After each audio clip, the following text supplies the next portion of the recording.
I don't work in the political places or arenas because I live in that spiritual world, and I also am subject to the same things of the world, of the cultures that we are walking in today.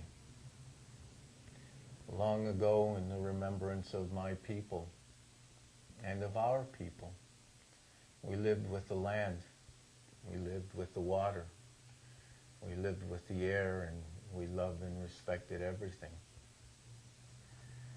As a native man, I don't put the spirituality that I have chosen in front of any other form of spirituality. One of the greatest things that we were given was freedom. And the freedom to choose, the freedom to say yes or no, the freedom to pray in the way that brought our heart closer to the Creator. And I've watched so many wars, both in my lifetime and in the stories that I have been told and the stories that I have read, of one war after another because of religion and spirituality. I'm asking the world to have pity on all of us, because we have fought for too long, and too many lives have been wasted. Too many lives have come to the moment of understanding at the moment that their lives were lost, and that it was for nothing. And when I say for nothing, I mean that we gave not time, but our lives for things that we found at that last moment of life were not worth the price, because we didn't love enough, we didn't laugh enough, we didn't hold on to the people around us close enough. And so if we look at religion, then in order to live in this world, I have to be a Muslim, a Hebrew. I have to be a Catholic, a native man. I have to be everything that has been created, so that I don't separate myself from you. I've chosen these old ways of my people. These old ways came long after we forgot that we were one people. There are no stories in any of the cultures that I have seen that show any objects of worship in the beginning. It wasn't until we began to stray from the truth and from respect and honor, integrity, right action, that we began to need these things. And Creator, in the wisdom that comes from that being, sent messengers throughout all of the lands and brought us different ways to remember. And so I can't say that ours is first.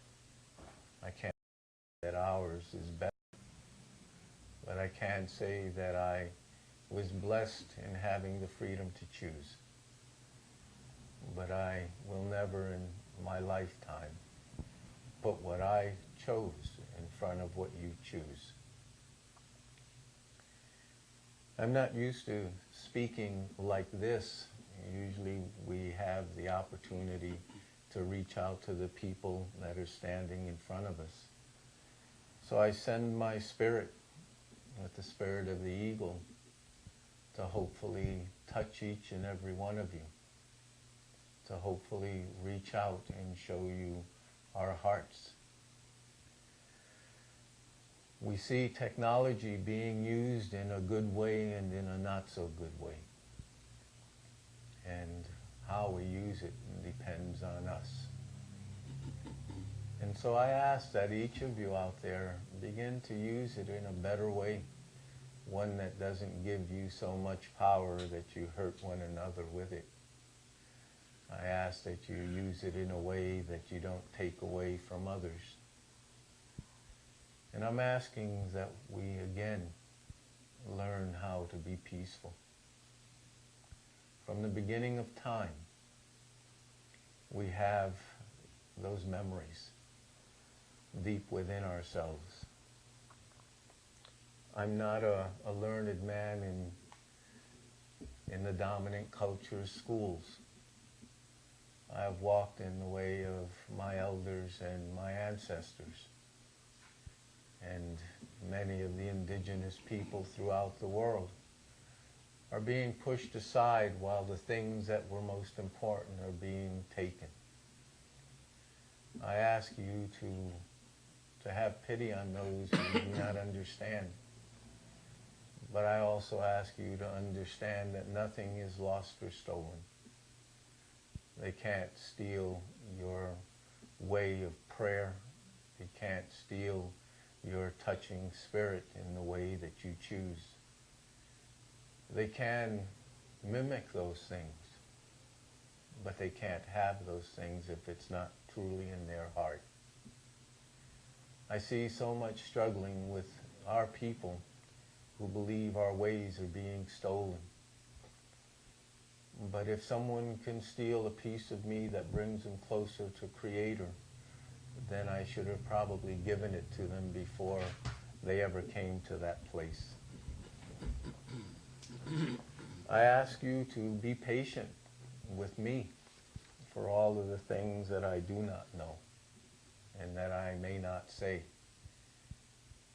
Be patient with me as I have been patient with myself in the past few years of learning that I too am not supposed to know everything and answer all of the questions.